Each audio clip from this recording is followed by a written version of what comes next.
23h sur RTI1. Madame, monsieur, bonsoir. Les titres sommaires de ce journal.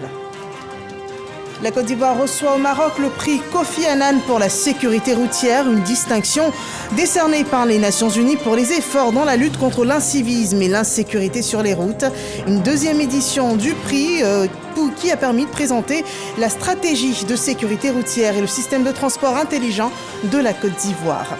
Les valets et femmes de chambre prêts pour la Cannes 2023, ces petites mains qui travaillent à la qualité des services hôteliers, des métiers de haute exigence qui devront contribuer à apporter un cachet de qualité à l'accueil des délégations sur le sol ivoirien.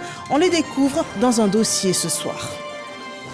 Et puis les autorités ivoiriennes plaident pour une facilitation du circuit d'exportation du café et du cacao dans l'objectif de la compétitivité sur le marché. Les négociations dans le cadre de l'entrée en vigueur du règlement européen sur la déforestation et la directive sur le devoir de vigilance des entreprises. On en parle dans ce journal. Bienvenue à tous.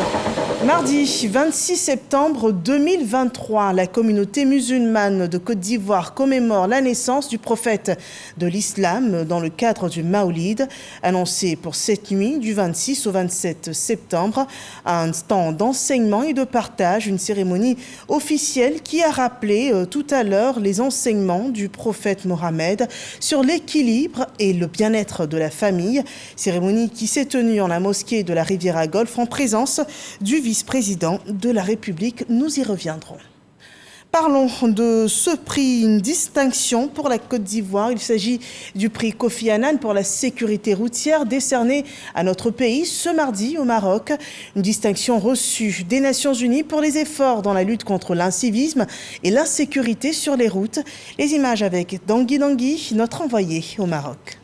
Sur le front de la sécurité routière en Afrique, les chiffres parlent et font froid dans le dos. Le continent perd 300 000 personnes par an dans les accidents de la circulation et revendique ainsi le taux de mortalité routière le plus élevé au monde, soit 26,6 décès pour 100 000 habitants, avec un coût financier estimé à environ 2% du produit intérieur brut PIB. C'est pour encourager les gouvernements, le secteur privé et la société civile à organiser la riposte en prenant des mesures et des initiatives efficaces pour lutter contre les accidents de la circulation que la Commission économique des Nations Unies pour l'Afrique a institué le prix Kofi Annan pour la sécurité routière. Surtout que les armes pour lutter contre la mortalité routière ne manquent pas. Parmi les remèdes dont nous parlons, il y a effectivement l'intelligence artificielle. Il y a un certain nombre d'aides à la conduite qui sont aujourd'hui obligatoires dans beaucoup de pays, notamment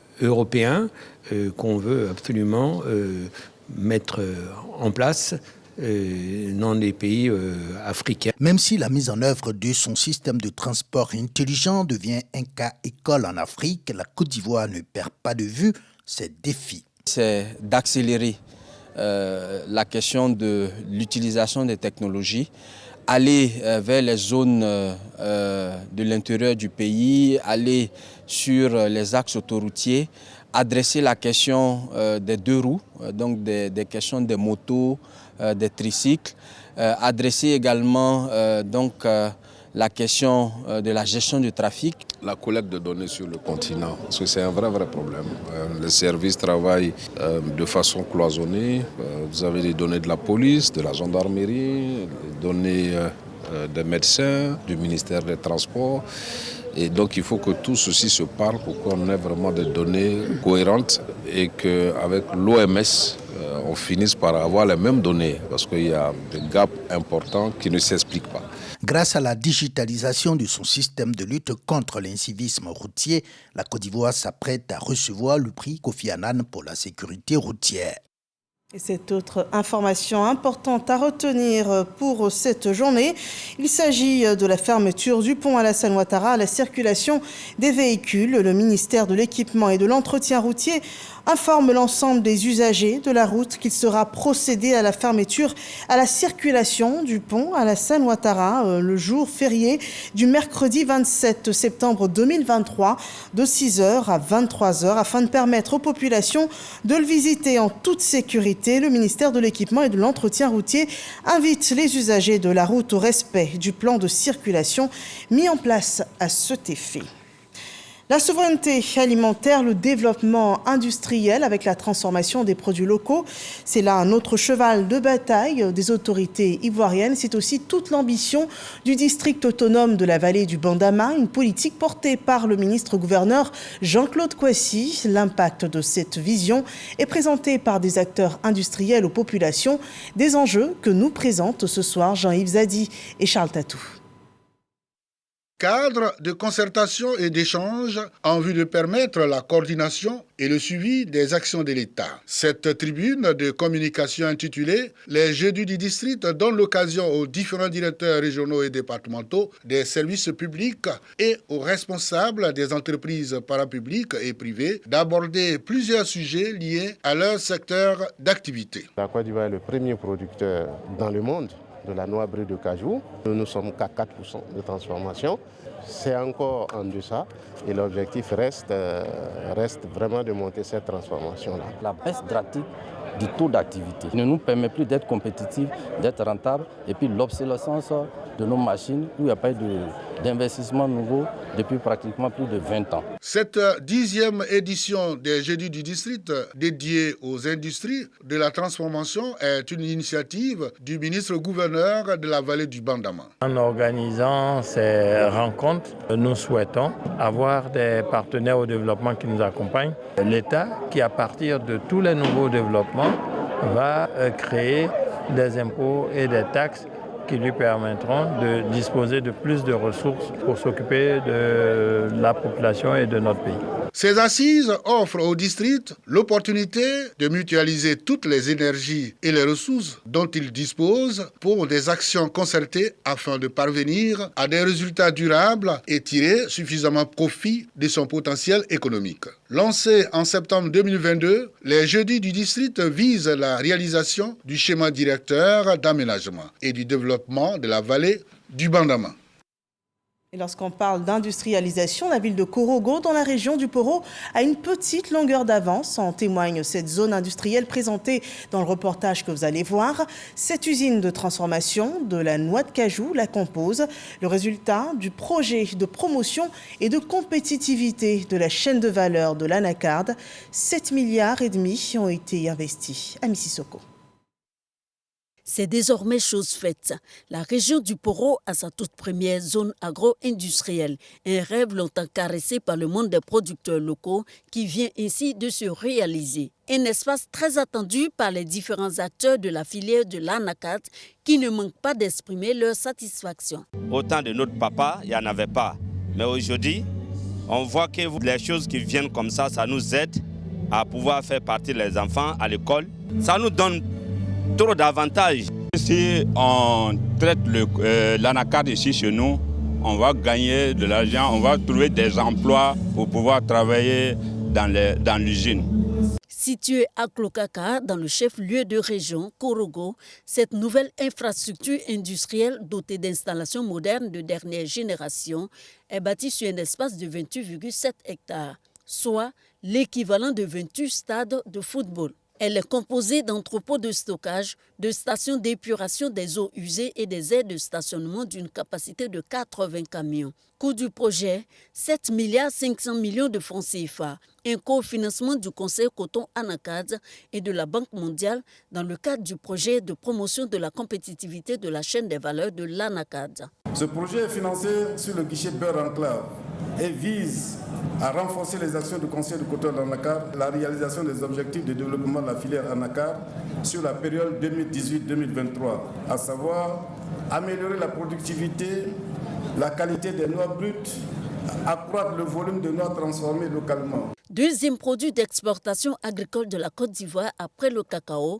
avec 1 200 000 tonnes, le défi de la transformation de l'anacarde continue de se poser. La Côte d'Ivoire est aujourd'hui un pays de référence dans l'industrie du cajou, se hissant successivement au rang de premier pays producteur et exportateur de noix brutes et troisième pays transformateur.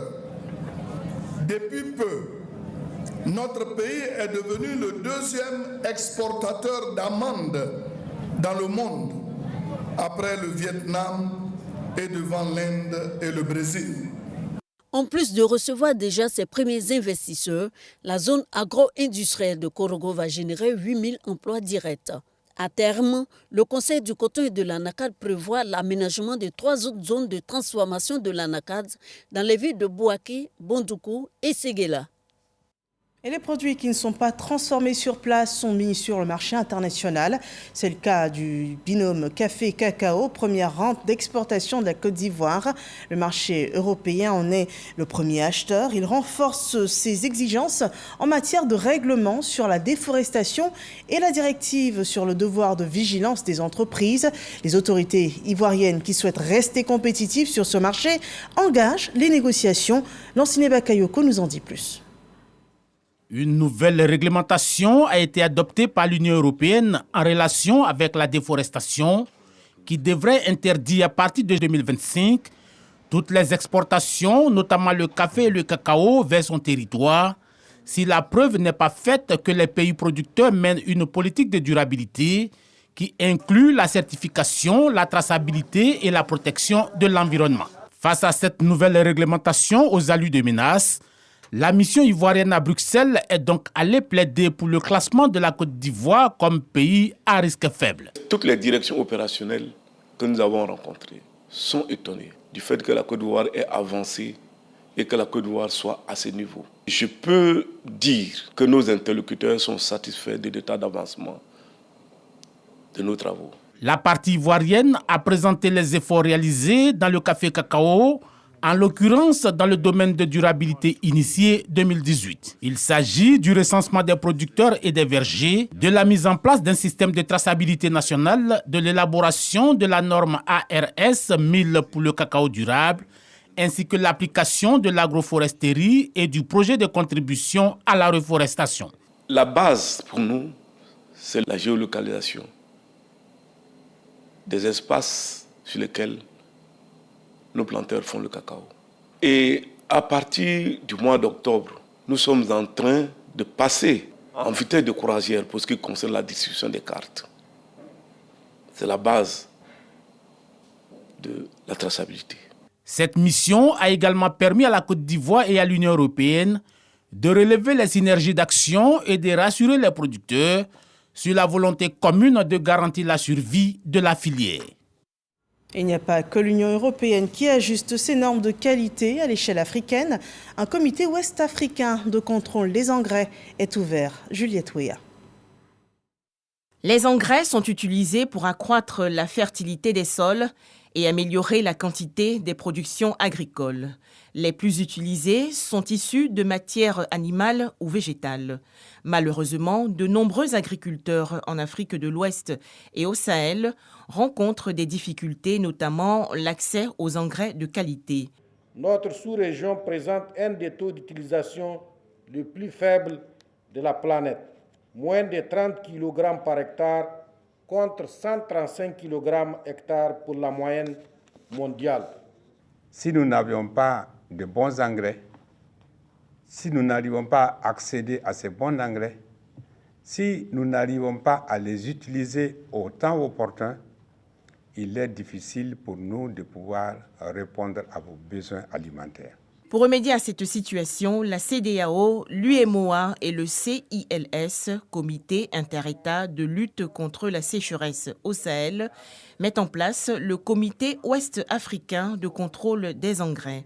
Cette structure, coprésidée par la Côte d'Ivoire et le Nigeria, veille au respect, à l'application des règles et normes communautaires en matière de contrôle de la qualité des engrais.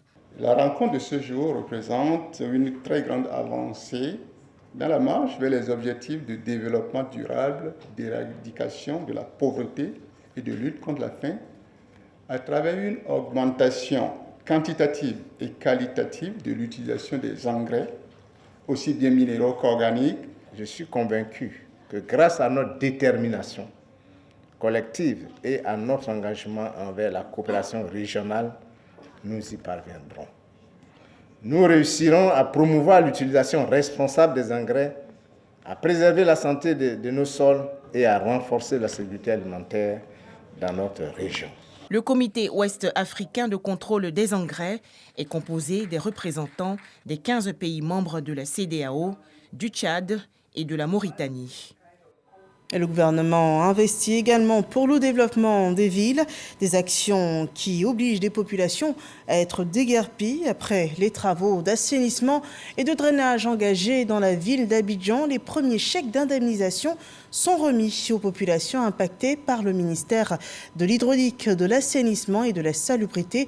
Ce sont ce jour 73 chèques qui ont été émis pour cette journée, avec plus de 630 millions de francs CFA dépensés. Grace Kando. Les populations de plusieurs sous-quartiers de Yopougon, 73 familles impactées par la libération des emprises en vue des travaux de drainage des eaux pluviales, reçoivent leurs chèques. Les montants varient de 4 à 20 millions de francs CFA. Un total de plus de 630 millions de francs CFA distribués aux bénéficiaires. C'est une entière satisfaction de percevoir les chèques aujourd'hui. Nous disons merci surtout au président de la République. Avec ces fonds, nous allons rebâtir les bâtis qui ont été démolis sur d'autres sites qui ne sont pas impactés, qui ne sont pas sur l'emprise du projet. À Yopougon, des fossés en terre existaient. Aujourd'hui, ces fossés ont été transformés en de grands canaux en béton armé. Donc ça va améliorer l'écoulement des eaux pluviales, donc limiter les inondations. Et puis ça va supprimer les éboulements de terrain qui entraînaient la chute des maisons avec les pertes en vie humaine. Ce projet est financé par l'État de Côte d'Ivoire et la Banque islamique de développement. On a commencé une première partie depuis 2020 et le projet suivait son cours. Ils ont bien voulu collaborer avec l'État de Côte d'Ivoire en quittant ces zones-là pour que le projet puisse naître. Et aujourd'hui, avec les efforts qui ont été faits aussi bien par ces populations, l'État a bien voulu payer le reliquat de ces indemnités-là. On a recensé 800 personnes qui devaient être impactées par le projet. Mais malheureusement, ces 800 personnes n'ont pas constitué tous leurs dossiers. Donc c'est le lieu de leur dire que l'État paye effectivement. Cette action s'inscrit dans le cadre du programme d'amélioration durable de la situation de l'assainissement et du drainage d'Abidjan. Et ce mardi, il s'est ouvert à Abidjan un séminaire continental sur le climat, l'environnement et la transition juste.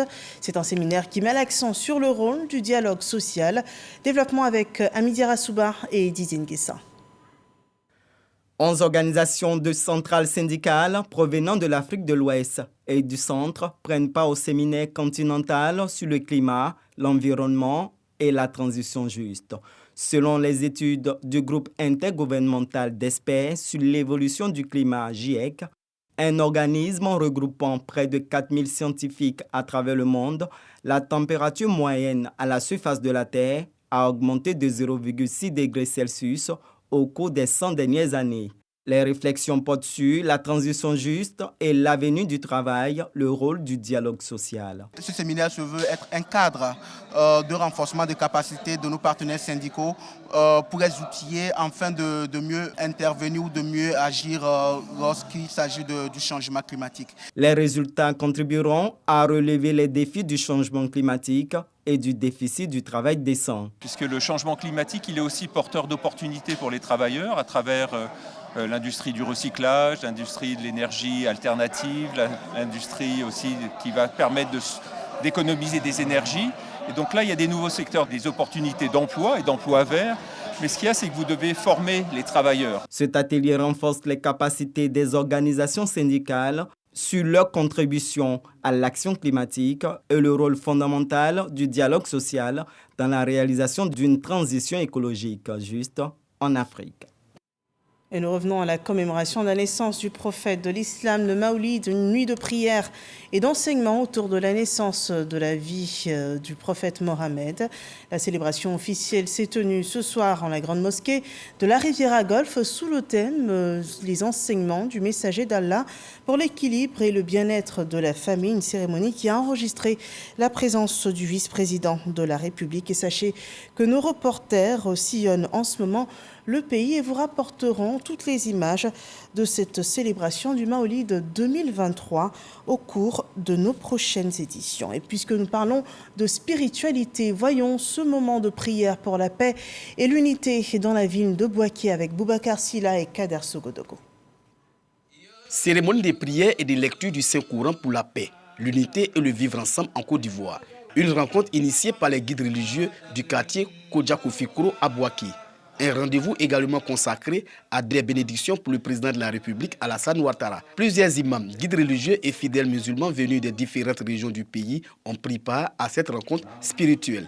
Les initiateurs entendent sceller la confraternité entre les musulmans et la culture sociale à Bouaké. Une initiative saluée par les autorités locales. Aujourd'hui, nous sommes à une prière pour le président de la République, pour la Côte d'Ivoire, pour la paix et surtout pour nous envoyer tout le bonheur que nous souhaitons.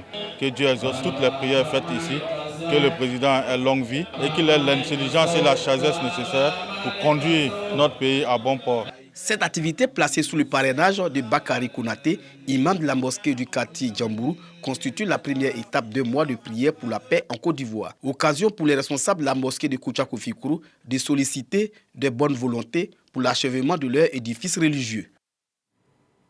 À présent, l'actualité politique. Après les élections locales, les élus s'installent dans la ville de Thiémé-Lécro.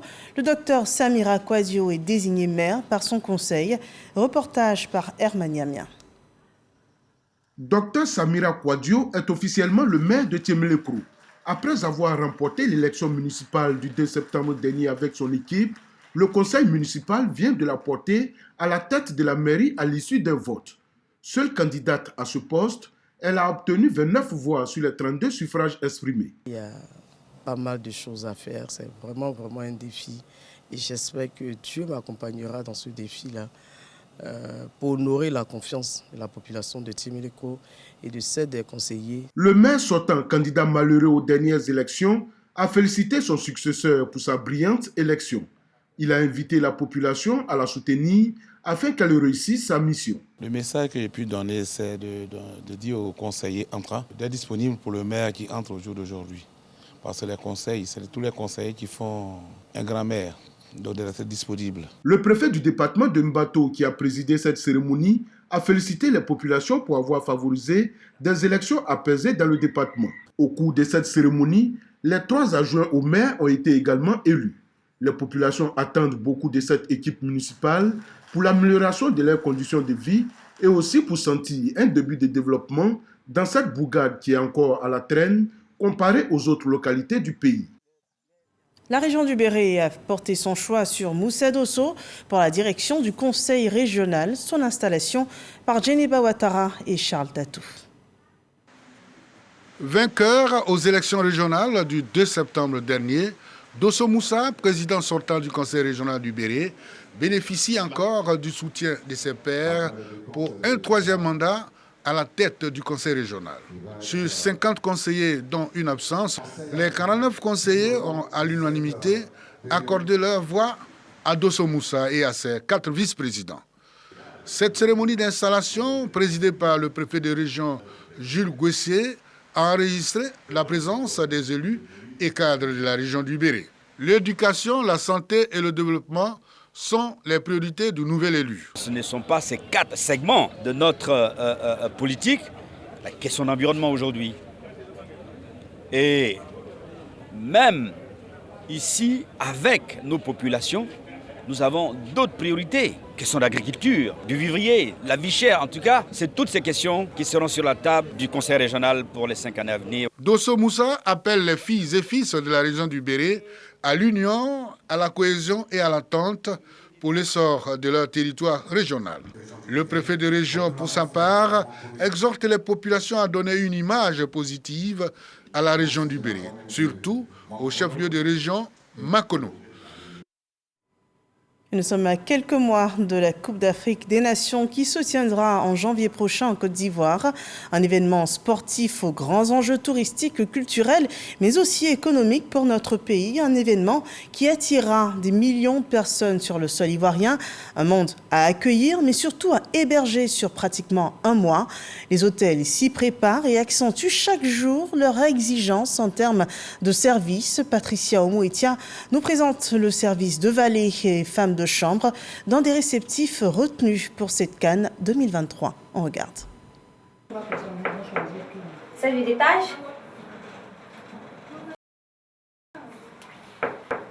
Service d'étage. Aïssata est femme de chambre dans ce hôtel 5 étoiles. Tout comme son homologue, valet de chambre, dès qu'un client a quitté sa chambre, elle change les draps, fait les lits et veille à la propreté des chambres de l'hôtel dans les délais impartis, c'est-à-dire 15 à 20 minutes par chambre. Puis, elle remet de l'ordre dans les chambres et les couloirs après le départ des clients. Dans cet hôtel, 179 chambres sont traitées tous les jours par Aïssata et ses collègues. C'est une équipe de 14 femmes de chambre et 6 valets de chambre qui travaillent de jour comme de nuit. Après avoir tapé 3 fois, parce que ça c'est la procédure, nous rentrons et puis on tire le voilage pour éclairer la chambre. Et quand nous éclairons la chambre, on débarrasse le sale. Porter les gants, débarrasser le linge sale qui contient le lit, avec le lavabo, les draps de bain, nous retirons tout ça pour mettre dans le sac linge sale.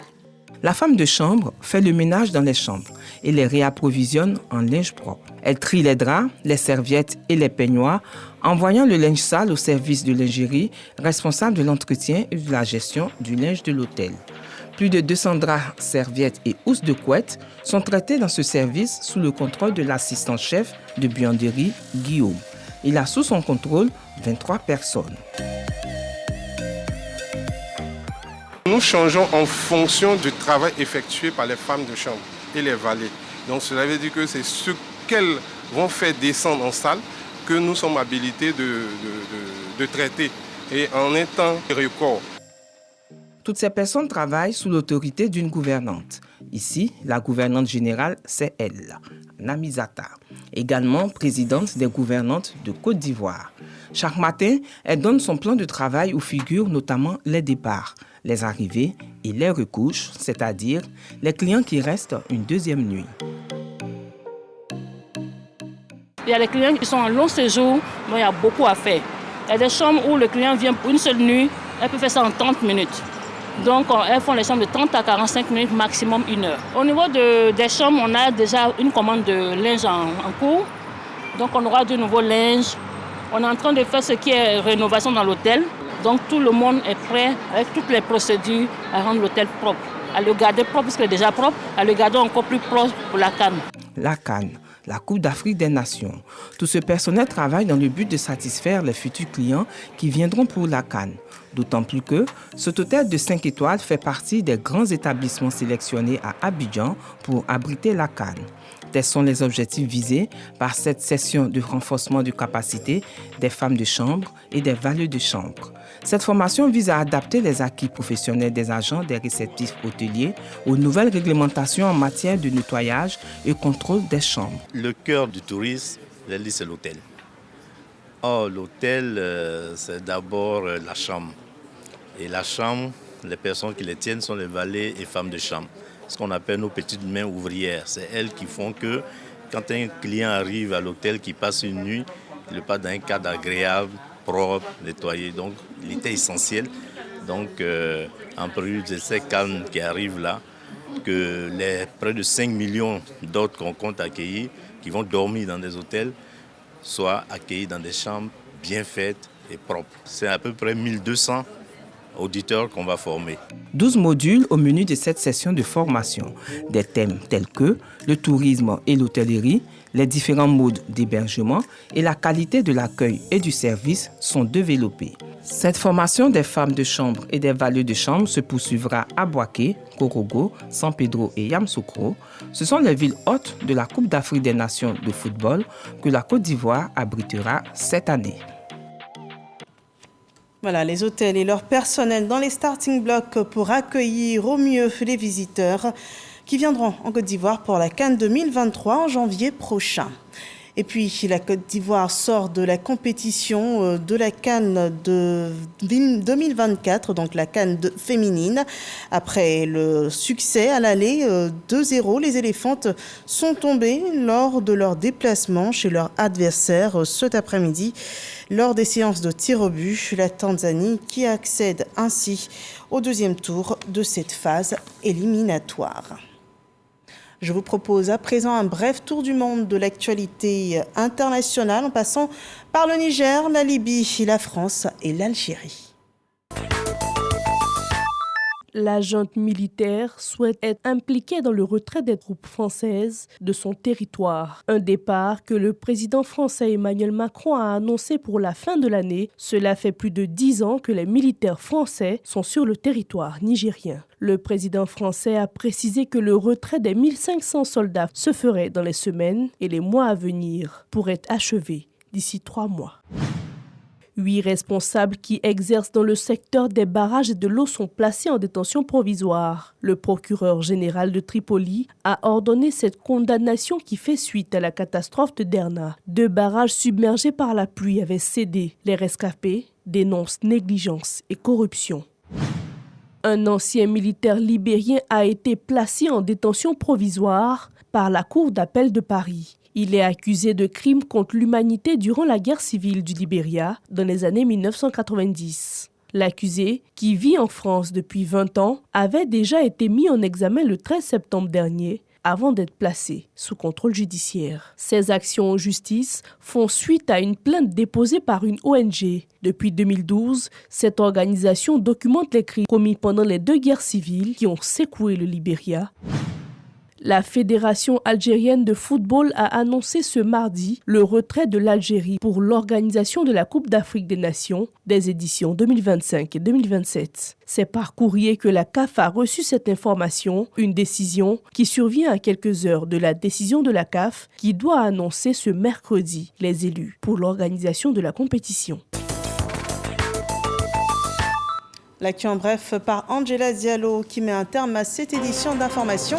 Merci de nous avoir suivis. Excellente célébration du Maoulid à tous les musulmans de Côte d'Ivoire et excellente suite des programmes sur RTI 1.